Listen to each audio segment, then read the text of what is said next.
Welcome to my channel. Today, we're diving into one of the most profound and poetic books of the Bible, the Book of Ecclesiastes. It's a timeless meditation on the meaning of life, the pursuit of wisdom, and the mystery of existence. Let's dive in.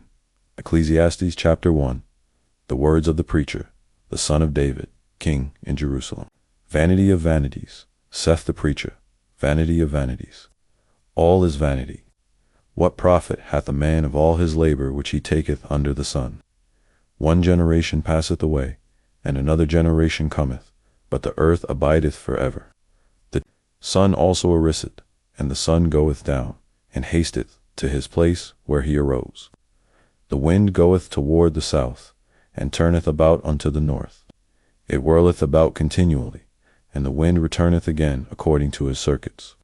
All the rivers run into the sea, yet the sea is not full. Unto the place from whence the rivers come, thither they return again. All things are full of labor. Man cannot utter it. The eye is not satisfied with seeing, nor the ear filled with hearing. The thing that hath been, it is that which shall be, and that which is done is that which shall be done. And there is no new thing under the sun. Is there anything whereof it may be said, See, this is new? It hath been already of old time, which was before us. There is no remembrance of former things, neither shall there be any remembrance of things that are to come with those that shall come after. I, the preacher, was king over Israel in Jerusalem. And I gave my heart to seek and search out by wisdom concerning all things that are done under heaven. This sore travail hath God given to the sons of man to be exercised therewith.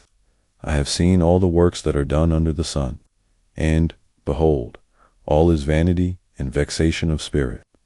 That which is crooked cannot be made straight, and that which is wanting cannot be numbered.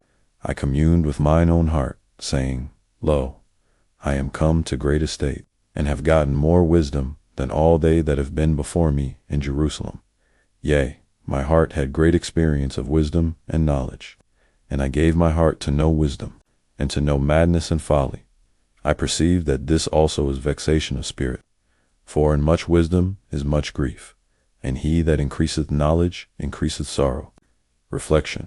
This chapter opens with a stark declaration. Life, in its cyclical toil and temporal achievements, is vanity. The preacher wrestles with the futility of human endeavor, the repetition of nature, and the forgetfulness of history. Wisdom, while noble, brings with it a heavy awareness of sorrow.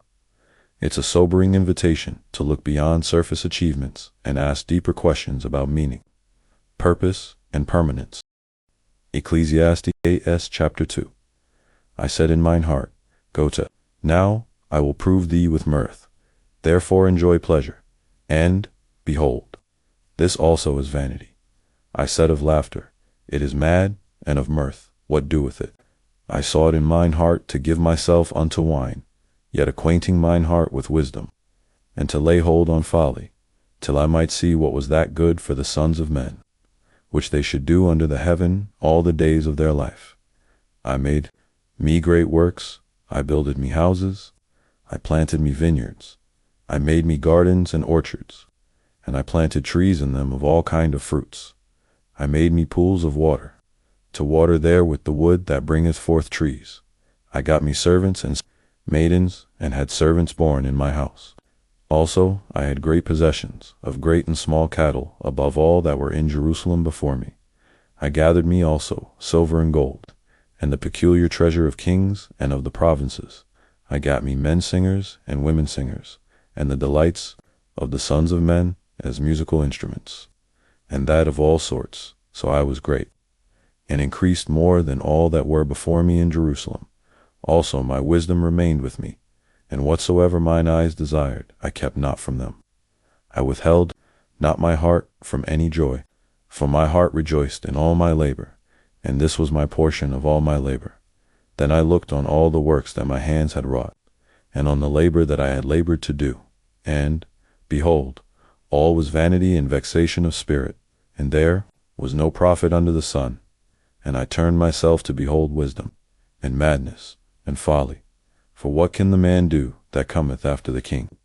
Even that which hath been already done. Then I saw that wisdom excelleth folly, as far as light excels. Darkness. The wise man's eyes are in his head, but the fool walketh in darkness. And I myself perceived also that one event happeneth to them all. Then said I in my heart, as it happeneth to the fool, so it happeneth even to me. And why was I then more wise? Then I said in my heart, that this also is vanity. For there is no remembrance of the wise more than of the fool forever. Seeing that which now is, in the days to come, shall all be forgotten. And how deeth the wise man as the fool? Therefore I hated life, because the work that is wrought under the sun is grievous unto me. For all is vanity and vexation of spirit.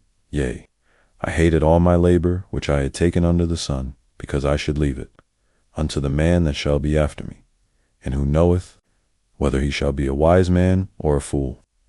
Yet shall he have rule over all my labor wherein I have labored, and wherein I have showed myself wise under the sun. This is also vanity. Therefore I went about to cause my heart to despair of all the labor which I took under the sun. For there is a man whose labor is in wisdom, and in knowledge, and in equity. Yet to a man that hath not labored therein shall he leave it for his portion. This also is vanity and a great evil. For what hath man of all his labor, and of the vexation of his heart, wherein he hath labored under the sun? For all his days are sorrows, and his travail grief. Yea, his heart taketh not rest in the night. This is also vanity. There is nothing better for a man than that he should eat and drink, and that he should make his soul enjoy good in his labor. This also I saw, that it was from the hand of God. For who can eat, or who else can hasten hereunto more than I? For God giveth to a man that is good in his sight wisdom and knowledge, and joy. But to the sinner he giveth travail, to gather and to heap up, that he may give to him that is good before God. This also is vanity and vexation of spirit. Reflection the preacher turns to pleasure, accomplishment and wealth only, to find them empty, like chasing the wind. Even wisdom, though better than folly, cannot shield from the same end. The futility of labor becomes stark when the fruits are left to uncertain heirs.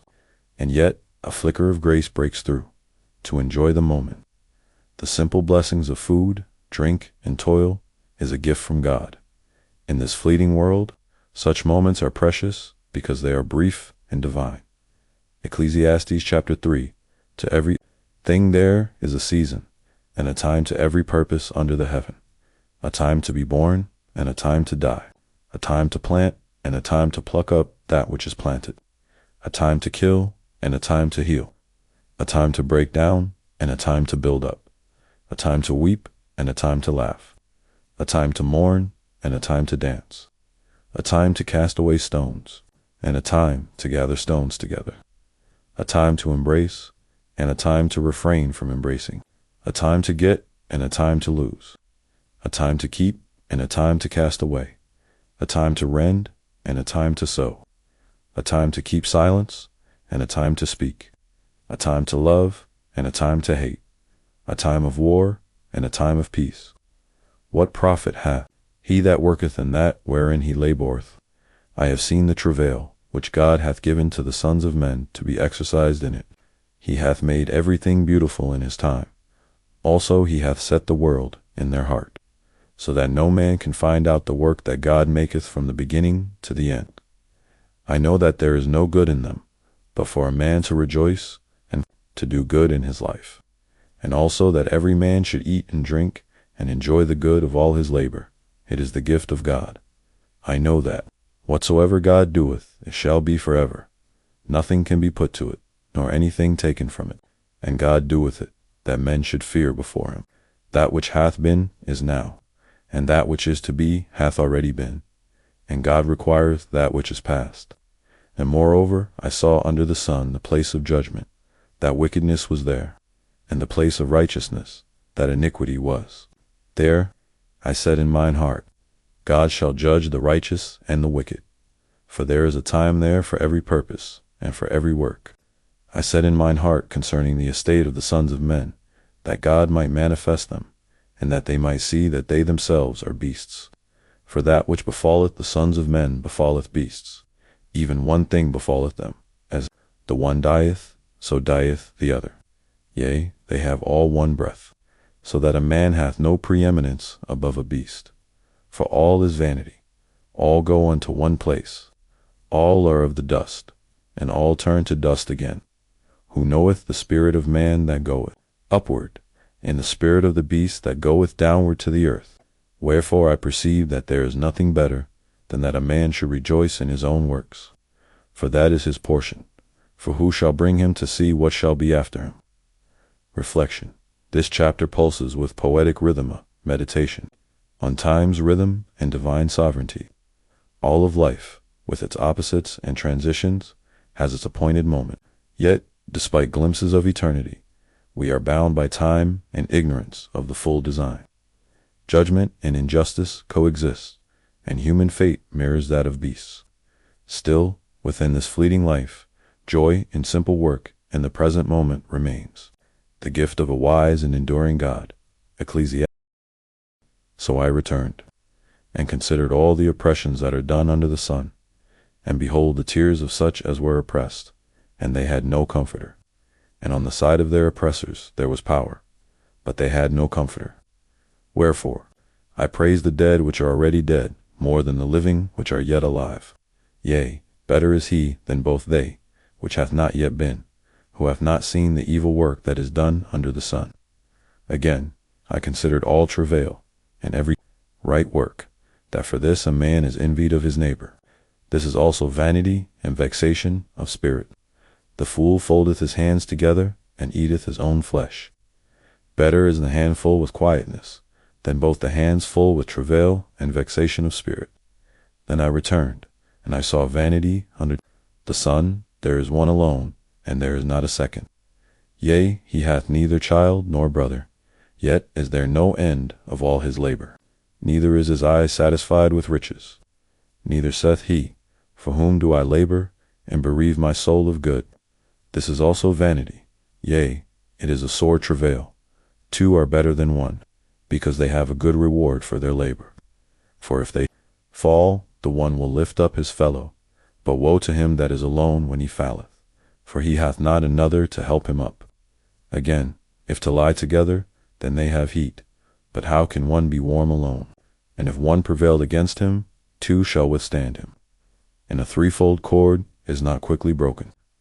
Better is a poor and a wise child than an old and foolish king, who will no more be admonished, for out of prison he cometh to reign.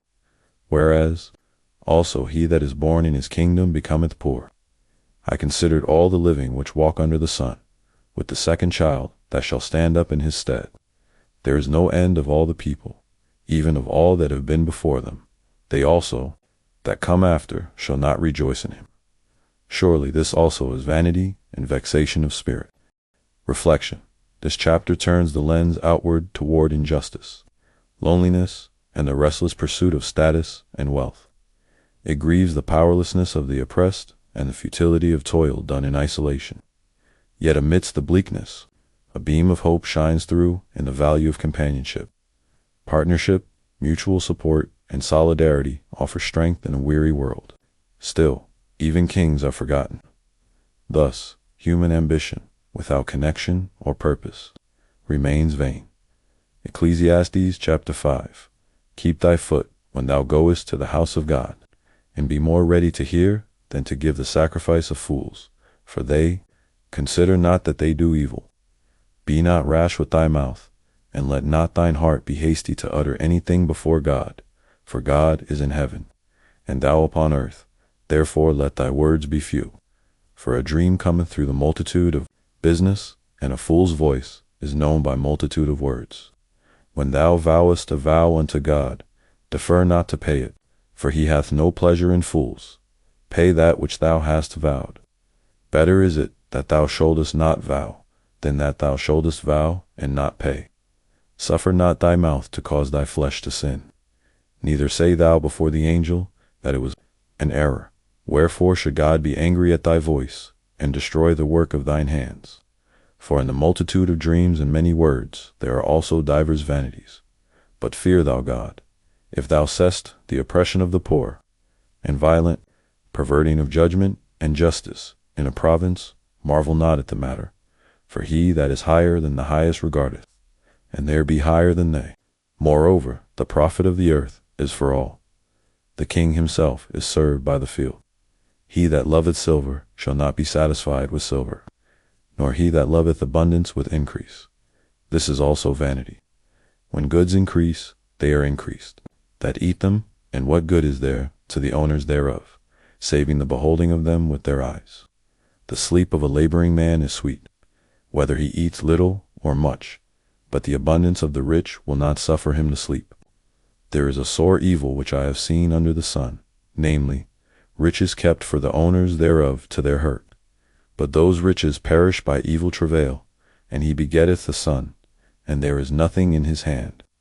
As he came forth of his mother's womb naked, shall he return to go as he came, and shall take nothing of his labor, which he may carry away in his hand.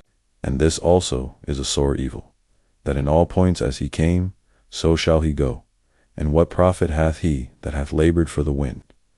All his days also he eateth in darkness, and he hath much sorrow and wrath with his sickness.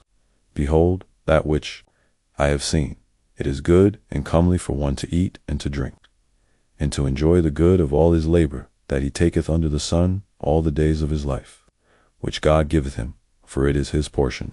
Every man also to whom God hath given riches and wealth, and hath given him power to eat thereof, and to take his portion, and to rejoice in his labor.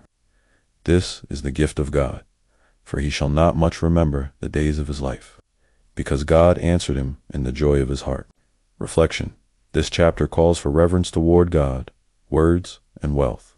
It warns against careless speech before the divine and highlights the emptiness of riches pursued for their own sake. While the poor sleep soundly, the rich lie restless, consumed by their abundance. The only lasting satisfaction lies not in possessions, but in the ability to enjoy what one has. Joy in life's simple gifts labor. Food, drink is a divine grace, not a guarantee. In this fleeting world, meaning is found not in what we own, but in how we receive and appreciate it. Ecclesiastes chapter 6. There is an evil which I have seen under the sun, and it is common among men, a man to whom God hath given riches, wealth, and honor, so that he wanteth nothing for his soul of all that he desireth. Yet God giveth him not power to eat thereof, but a stranger eateth it. This is vanity, and it is an evil disease. If a man beget 100 children, and live many years, so that the days of his years be many, and his soul be not filled with good, and also that he have no burial, I say that an untimely birth is better than he. For he cometh in with vanity, and departeth in darkness, and his name shall be covered with darkness. Moreover, he hath not seen the sun, nor known anything. This hath more rest than the other. Yea, though he live 1,000 years, twice told, yet hath he seen no good. Do not all go to one place. All the labor of man is for his mouth, and yet the appetite is not filled. For what hath the wise more than the fool? What hath the poor, that knoweth to walk before the living? Better is the sight of the eyes than the wandering of the desire. This is also vanity and vexation of spirit. That which hath been is named already, and it is known that it is man. Neither may he contend with him that is mightier than he. Seeing there be many things that increase vanity, what is man the better? For who knoweth what is good for man in this life, all the days of his vain life which he spendeth as a shadow? For who can tell a man what shall be after him under the sun? Reflection. This chapter continues the theme of life's ironic futility. A man may possess every outward blessing, wealth, honor, even a long life, yet still be unable to enjoy it. Desire outpaces fulfillment. Appetite is endless. It is better to be content with what is before you than to chase empty cravings. The preacher questions the ultimate advantage of wisdom or poverty, and challenges our confidence in knowledge or planning. Life is brief, shrouded in mystery, and uncertain in its outcome. Thus, humility, gratitude, and presence remain the only sure responses to the unknowable path under the sun. Ecclesiastes chapter 7. A good name is better than precious ointment, and the day of death than the day of one's birth. It is better to go to the house of mourning than to go to the house of feasting, for that is the end of all men, and the living will lay it to his heart. Sorrow is better than laughter, For by the sadness of the countenance the heart is made better. The heart of the wise is in the house of mourning, but the heart of fools is in the house of mirth. It is better to hear the rebuke of the wise than for a man to hear the song of fools. For as the crackling of thorns under a pot, so is the laughter of the fool. This also is vanity. Surely oppression maketh a wise man mad, and a gift destroyeth the heart. Better is the end of a thing than the beginning thereof, and the patient in spirit is better than the proud in spirit. Be not hasty in thy spirit to be angry, for anger resteth in the bosom of fools. Say not thou, what is the cause that the former days were better than these? For thou dost not inquire wisely concerning this. Wisdom is good with an inheritance, and by it there is profit to them that see the sun. For wisdom is a defense, and money is a defense. But the excellency of knowledge is, that wisdom giveth life to them that have it. Consider the work of God, for who can make that straight which he hath made crooked? In the day of prosperity be joyful, but in the day of adversity consider. God also hath set the one over against the other, to the end that man should find nothing after him. All things have I seen in the days of my vanity. There is a just man that perisheth in his righteousness, and there is a wicked man that prolongeth his life in his wickedness. Be not righteous over much, neither make thyself over wise. Why shouldest thou destroy thyself? Be not over much wicked, neither be thou foolish. Why shouldest thou die before thy time? It is good that thou shouldest take hold of this. Yea, also, from this withdraw not thine hand, for he that feareth God shall come forth of them all.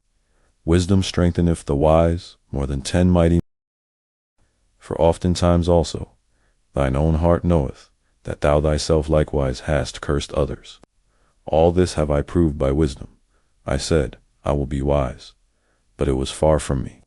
That which is far off and exceeding deep, who can find it out? I applied mine heart to know, and to search, and to seek out wisdom, and the reason of things, and to know the wickedness of folly, even of foolishness and madness. And I find more bitter than death the woman, whose heart is snares and nets, and her hands as bands. Whoso blesseth God shall escape from her, but the sinner shall be taken by her. Behold, this have I found, saith the preacher, counting one by one, to find out the account, which yet my soul seeketh, but I find not. One man among 1,000 have I found, but a woman among all those have I not found. Lo, this only have I found, that God hath made man upright, but they have sought out many inventions. Reflection. This chapter reads like Proverbs strung together with a thread of sober wisdom. It values sorrow, correction, and patience over mirth and pride. The preacher explores paradoxes, wisdom and folly, justice and injustice, righteousness and restrainers and humility before the mystery of life. He warns against extremes and self-righteousness while affirming the strength and rarity of true wisdom. In the end, it is not purity, but reverence and balance that allow one to walk wisely in a crooked world. Ecclesiastes chapter 8. Who is as the wise man, and who knoweth the interpretation of a thing? A man's wisdom maketh his face to shine, and the boldness of his face shall be changed. I counsel thee to keep the king's commandment, and that, in regard of the oath of God, be not hasty to go out of his sight.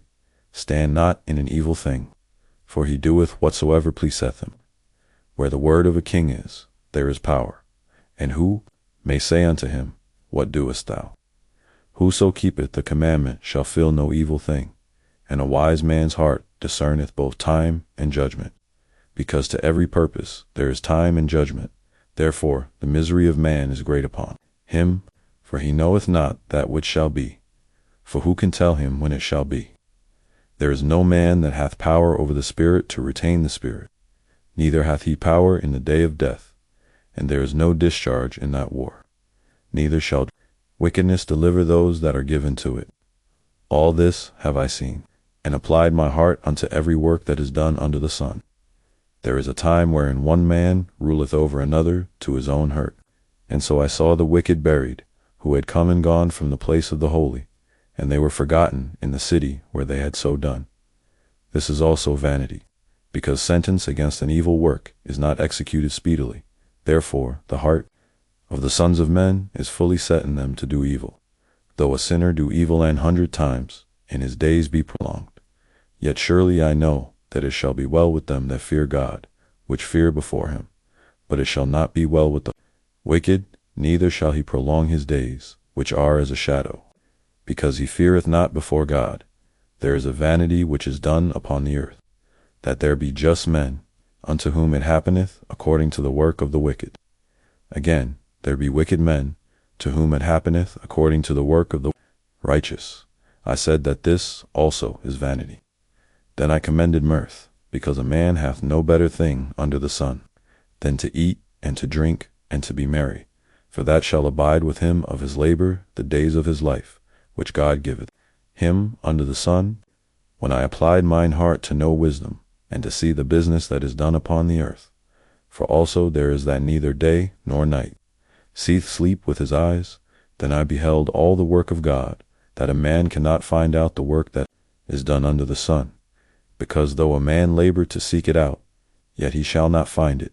Yea, farther, though a wise man think to know it, yet shall he not be able to find it. Reflection. This chapter turns to authority, injustice, and the unknowable ways of God. The preacher respects power, but recognizes its danger. He sees the delay of justice as fuel for wickedness, yet insists that reverence for God leads to true well-being. The righteous and wicked often receive each other's rewards, underscoring life's deep unfairness. Yet again, he returns to the simplicity of joy, eating, drinking, and gladnesses, a gift in a world too complex to grasp. Wisdom shines, but cannot solve everything. Some mysteries are beyond even the wisest among us. Ecclesiastes chapter 9. For all this I considered in my heart, even to declare all this, that the righteous and the wise and their works are in the hand of God. No man knoweth either love or hatred by all that is before them. All things come alike to all.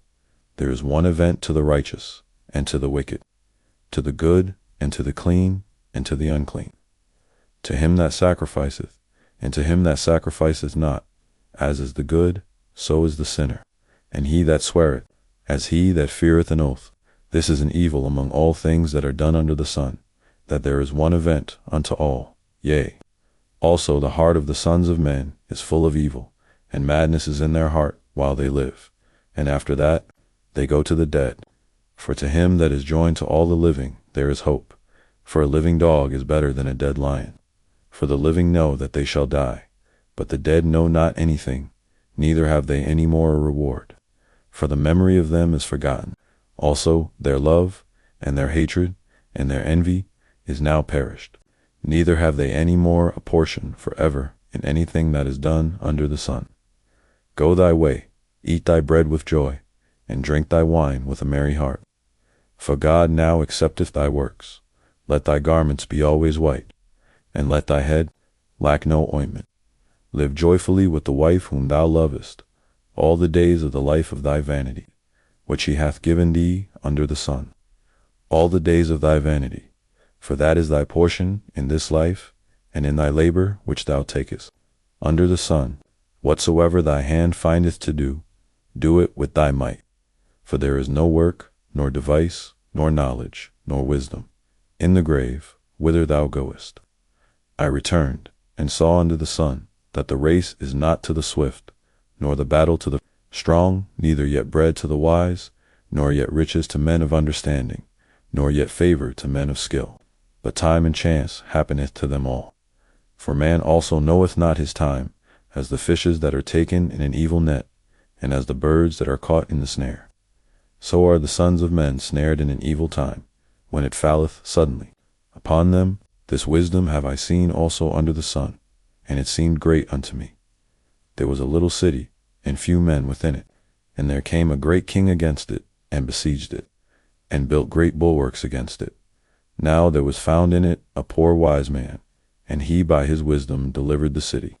Yet no man remembered that same poor man. Then said I, Wisdom is better than strength.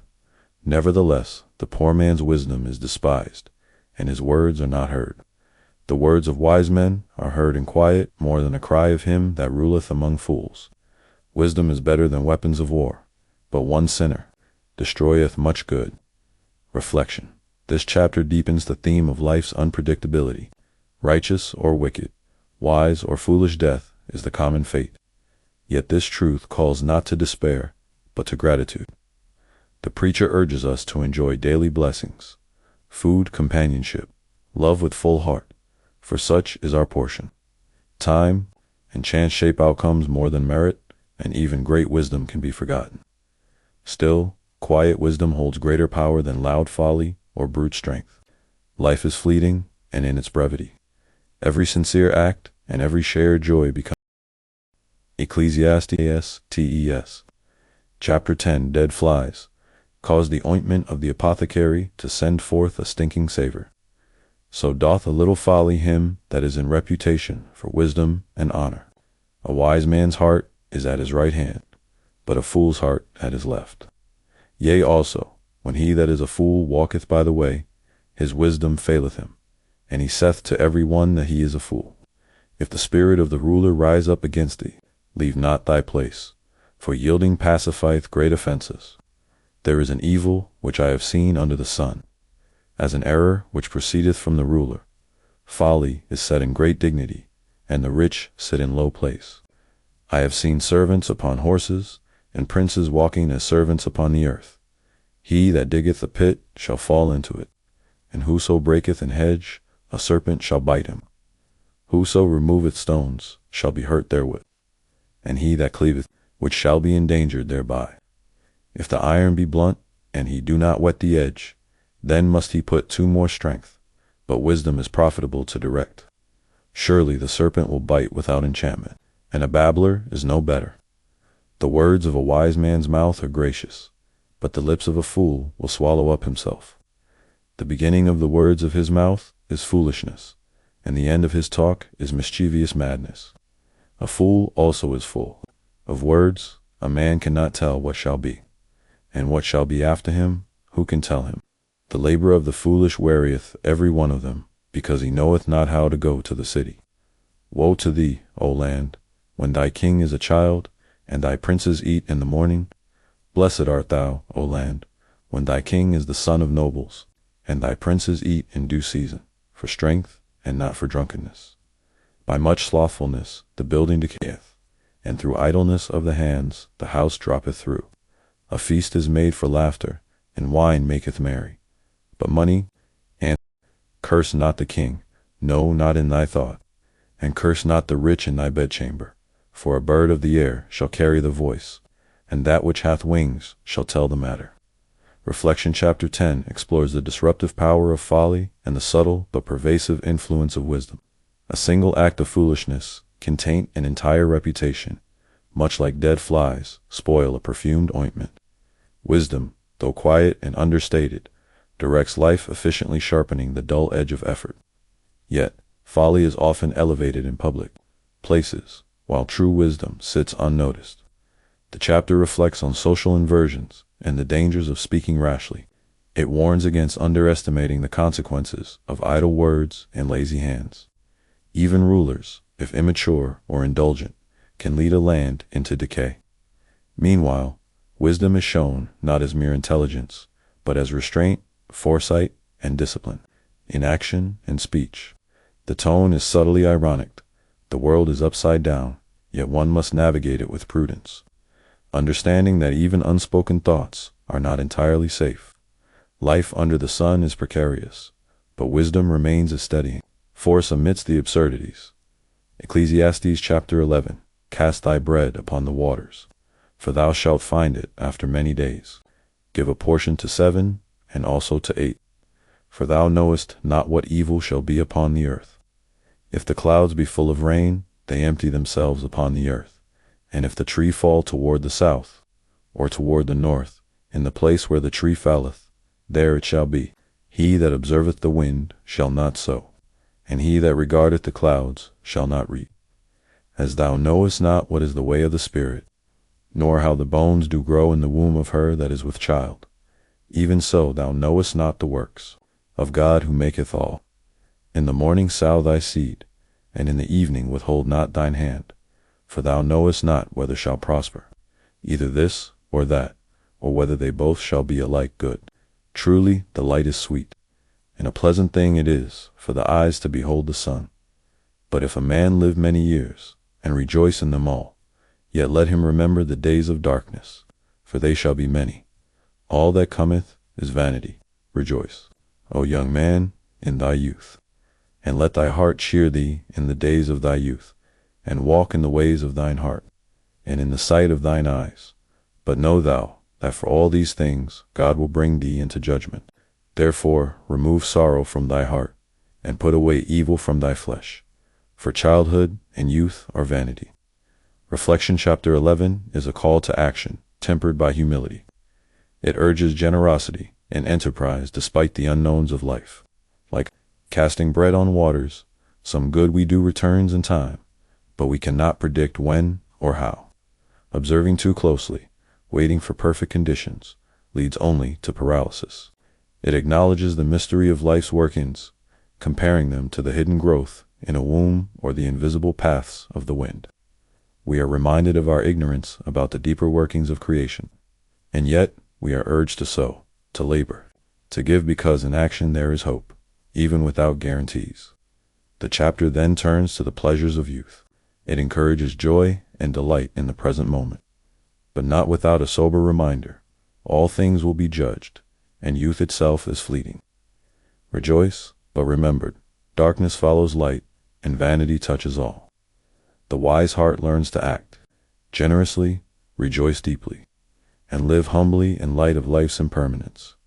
Ecclesiastes chapter 12. Remember now thy Creator in the days of thy youth, while the evil days come not, nor the years draw nigh, when thou shalt say, I have no pleasure in them, while the sun, or the light, or the moon, or the stars be not darkened, nor the clouds return after the rain, in the day when the keepers of the house shall tremble, and the strong men shall bow themselves, and the grinders cease, because they are few, and those that look out of the windows be darkened, and the doors shall be shut in the streets, when the sound of the grinding is low. And he shall rise up at the voice of the bird, and all the daughters of music shall be brought low.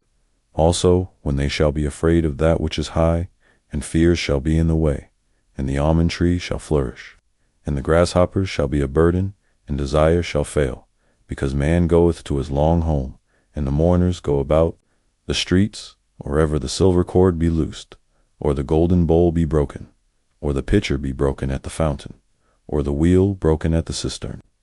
Then shall the dust return to the earth as it was, and the spirit shall return unto God, who gave it. Vanity of vanities, saith the preacher, all is vanity.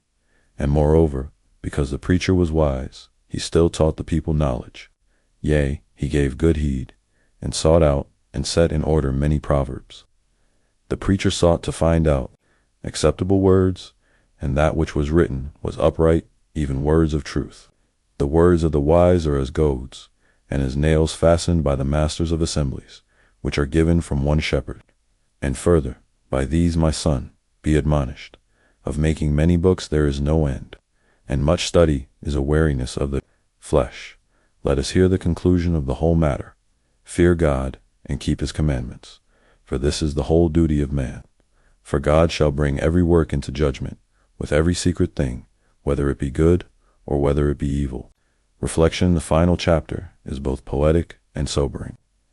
It begins with an appeal to remember the Creator while one is still young, before the slow descent of old age, described in a series of poignant metaphors: trembling limbs, dimmed vision, fading music, and burdensome movement. Each image paints the body as a house in decline, each part failing until death returns dust to dust. And then the refrain, vanity of vanities. The pursuit of meaning under the sun ends where it began, with the acknowledgement that all earthly striving is ultimately transient. Yet this is not despairing. The preacher reminds us that his words, and those of the wise, serve as goads and nails provoking thought, anchoring truth. Finally, the conclusion transcends all philosophical musings: fear God and keep his commandments. It is not the accumulation of wisdom, but reverence and right action that define a worthy life. Ecclesiastes ends not with a clear answer, But with the distilled wisdom, life is fleeting, mysterious, and often beyond comprehension. Still, we are called to live with awareness, humility, and responsibility before the God who will judge all things. Like, share, and subscribe now for more Bible readings and timeless wisdom from Scripture delivered with clarity and insight. Don't miss